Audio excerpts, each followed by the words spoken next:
Alright, I hope everyone is having a good Sunday night.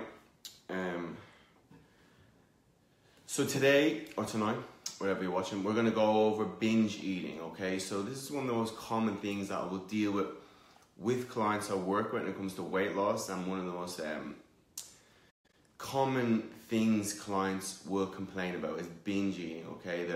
The uncontrollable urge to binge eat past the point of sort of comfort. Okay, so we'll wait for one or two people to log on. I have some questions already here. If you're watching, throw a question below. But today, basically, we're going to go over the three main causes that I see of binge eating from a psychological and physiological perspective.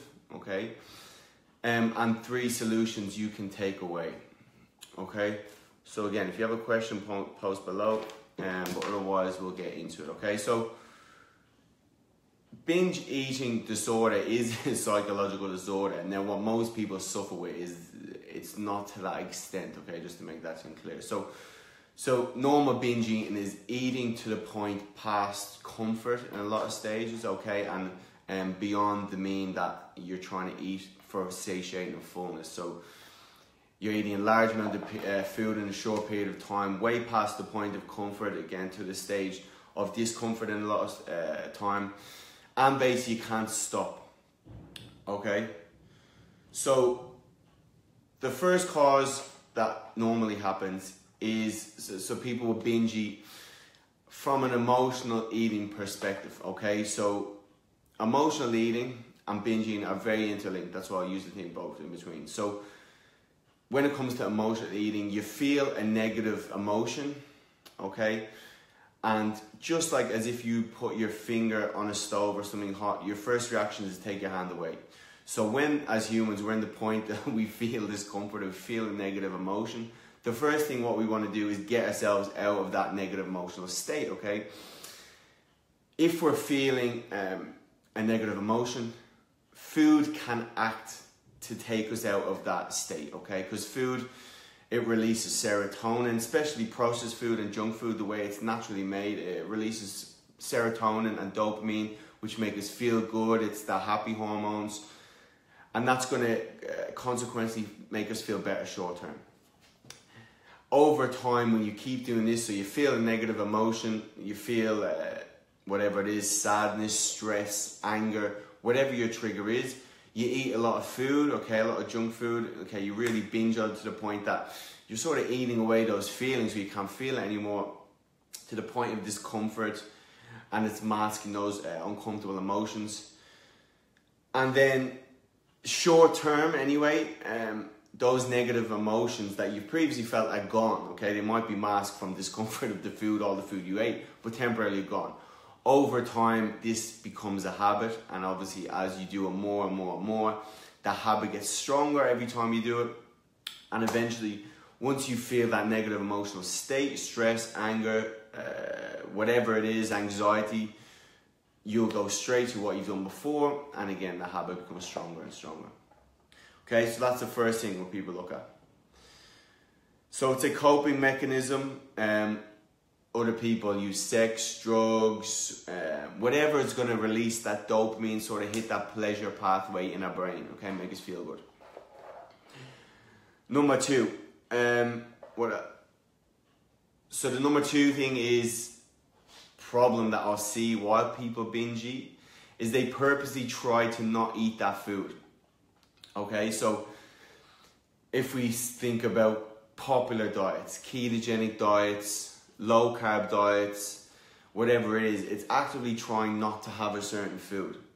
Okay, now the first thing, if you're going on a low carb or a ketogenic diet where your carbohydrates are minimal, the first thing what you're going to do all day is basically think about carbohydrates. So it's just like me asking you, don't think about the white polar bear. Consequently, you only think about the white polar bear. So it's the same scenario. So when you purposely try to restrict a food or a food group or whatever it is, that's all you really think about all day. And consequently, when you do have that food again, you'll binge out and eat. And this is why I would not recommend ketogenic diets for the majority of people.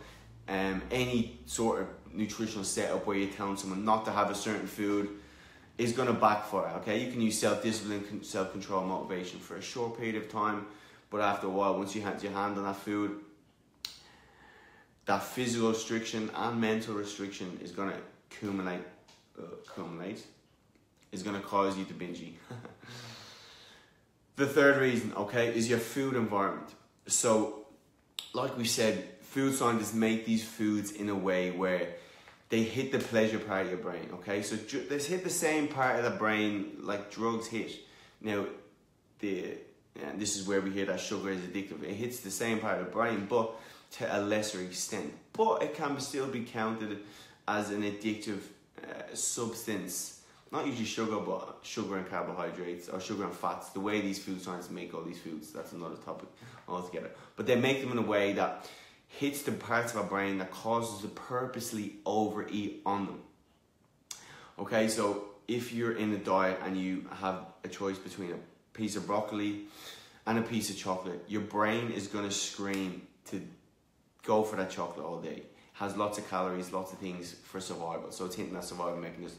When we look at our food environment today, it makes it really hard for us to lose fat because these high calorie and foods that hit the pleasure part of our brain are everywhere. And your brain fucking loves it, okay?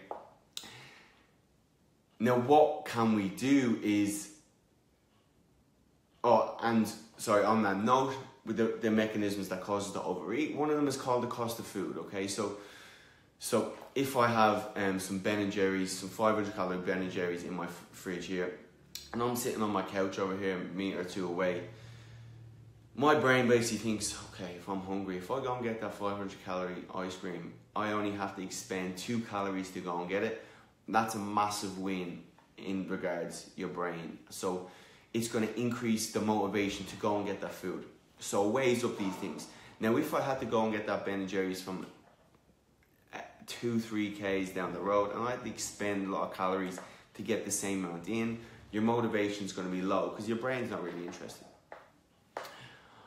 This equates back to shortly is if you were going to basically go on a massive hunt, okay, if you're in the wild, old humans, so you're going to go on a massive hunt in the wild, you better hope you're going to catch something with a lot of calories. If you're going to expend the whole day hunting for a certain food, okay, if you're your caveman aunt and uncle, you better hope, or you better be relying on that's going to equate to you getting more in, a big return, big investment.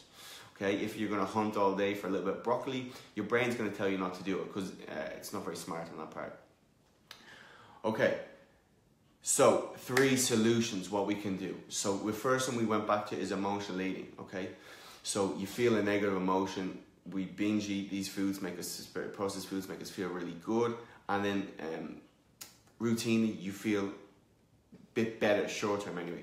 So what we need to do is, when you feel these triggers, so these negative emotions, you need to put something in place instead of eating the junk food that's going to equate to you feeling a little bit better, that reward bit. So whether it's, like I've said before, go for the walk, if it's talk to your partner, if it's go have sex, if it's go for a run, whatever you're going to do that's going to make you short-term feel better. So when it comes to habits, we can't necessarily stop doing a habit. We need to figure out what our trigger is and replace that habit with something that's going to equate to us losing fat. Okay, second, we said purposely trying not to have certain foods. So traditional diets restrict foods. They tell you not to have this, not to have that, not to have that. All you basically think about is the food you can't have, and routinely when you get your hands on it, you're going to binge eat and smash it, okay? So what we need to do is you need to fit certain foods you like into your plan, okay? Have a more flexible approach to nutrition. Don't think these foods make me fat, these foods make me skinny. You can have a certain amount of quote-unquote bad foods, 10, 15, 20% in your overall nutrition, and once they fit your calories, you'll still lose weight, okay? That's conclusive. So if you like chocolate, see if you can fit chocolate into your plan. Okay, rather than saying, I'm not going to have chocolate, that's it. And then when eventually you get your hands on it, you go crazy. It's like people that do dry July. Okay, cool, you've not drank for dry July, but when you get your hands on a drink in February, you go fucking mad, okay? It doesn't make sense. Third thing is control your food environment. So we know these foods basically kind of override us, okay? Our brain has evolved to biologically fucking love these foods, okay? And it's not you being a bad person when you eat them, it's your brain's drive to eat them is going to override you.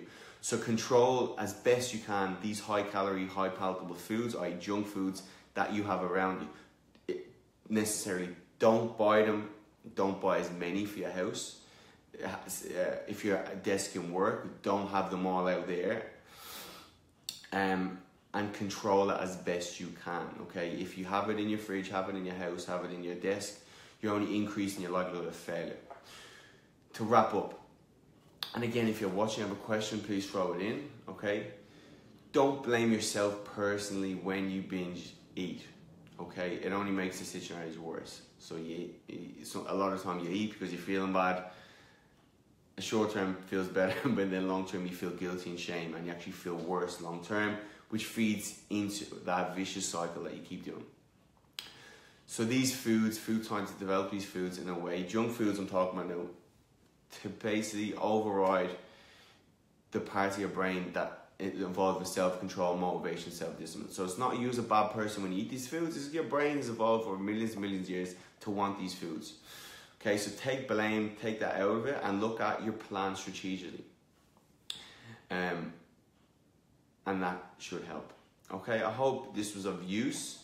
Like I said, it's a contextual issue, but most of the time it's not down to you not trying hard enough, or not being a good person, or not having self-control, or not having enough motivation. It's not down to that. It's down to other parts that are way beyond the conscious part of our brain, subconscious, neurobiology, etc., etc. Okay, even when it comes to emotional eating. On the last note, they have seen any addictive behaviors can come from you having some kind of trauma or abuse when you're young, and again, you might use food in a way that masks those unhelpful feelings. Some people use drugs, some people use sex, some people use alcohol, and that could feed into it.